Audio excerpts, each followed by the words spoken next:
Hi, everyone, and welcome to another edition of COGEL High Five. I'm Darrin with Politicom Law in California, and I'm joined today by our COGEL president, Steve Berlin from Chicago. Hi, Steve. Hi, Darrin. How are you? I am well. It is wonderful to see you, especially in these times when we don't get a chance to normally connect as we would with COGEL. So thanks for joining us today. Oh, thank you for having me. It's a pleasure. Well, for those who may just be following us online, this COGEL High Five series is brand new, and we're focusing on the work of the awards committee. And specifically today, it's all about the COGEL Award. So we've got 5 questions for Steve. You ready? I sure am. Take it away. All right. So question number 1 for you, Steve. You've been involved with COGEL for many years. So when you think about the COGEL Award, who are a couple of winners who come to mind, and why do they resonate? Well, a couple do. And I have to say at the outset, I'm a little bit biased in answering this question because of my position. But a couple of names that come to mind are David Friel, Mark Davies, John Contino, Carol Carson, and Lynn Morrison. Now, why do they come to mind? Because they're all former directors of either state, provincial, or municipal ethics commissions. And their contributions to not only the growth of government ethics as a recognized legal discipline, but in actually setting up and efficiently operating government offices within a larger government context, I think are really indelible in the first 25 years of COGEL's existence since Watergate. Question number 2. The list of COGEL Award winners includes some real heavy hitters in addition to the folks you've identified. So when you go through that list, who are some of those names that newer folks to the organization may not realize have been recognized with the COGEL Award? There are some gigantic names. We've got one former president, Jimmy Carter. We've got 3 former U.S. senators, the late John McCain, Russ Feingold, and Carl Levin. We've got 2 chief electoral officers from Canada, Jean-Marc Hamel and Jean-Pierre Kingsley. We've got the Honorable South African jurist Richard Goldstone.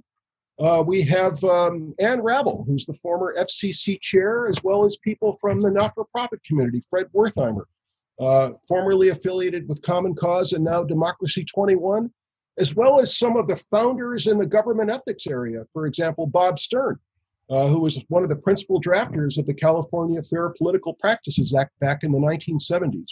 So in addition, and Bob Stern continues to be very involved with COGEL every year. We so appreciate his continued dedication. Yes, he All right, does. number three for you, Steve. What's a common trait of all of these COGEL Award winners? A couple things. A passion for integrity and democracy. I would say the passion. The fact that each citizen's voice, to the extent that we can do it, has to be considered and afforded an opportunity to participate. So it's really a dedication to the discipline, not only of government ethics, but of fair and open government, whether it's FOIA or it's election administration or it's campaign finance or it's lobbying. So I love it. Passion for integrity and democracy. Question number 4, for anyone out there who's on the fence for submitting a nomination, thinking who am I to submit this nomination? What would you say to them to nudge them to move forward and push submit on that nomination? Don't be shy. Don't be shy at all, because you know who deserves to be honored. Those of us on the committee are relying upon your knowledge of the people who are really involved in this field. We're fortunate enough in most years, this year otherwise, to have a live conference. And the presentation of the COGEL Award is always one of the intimate highlights of the conference, where everybody's gathered around and people are presented with the award. And it's an opportunity for us really to celebrate the hard and often unheralded work that we do. But we rely upon all of you to give us the names, because we don't necessarily know. And you do. So it's important for the organization. It's important to recognize the diversity that this organization has. So, and absolutely, no better absolutely. representative Steve, than ambassadors.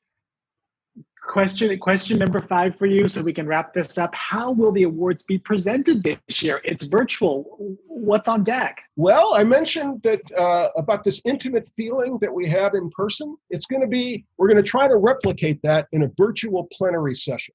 So we don't yet know the exact time and the date, but our amazing program committee will announce those details. But the intent really is to approximate that intimacy when we're all standing around in a large room and honoring those people in the center. And if it happens to be after 5 o'clock, then we can all quaff an adult beverage. But it will be a virtual. It'll be a virtual presentation. So, and the presenters and the award recipients will be right in the center. Well, Steve, this sounds very exciting. Whether it's virtual or in person, the COGEL Award and the Outstanding Service Award have certainly been highlights for many conference attendees. So thank you so much for joining us with this COGEL High Five. For all of you out there, get those nominations in and let's make this happen. Bye, everyone. Thank you.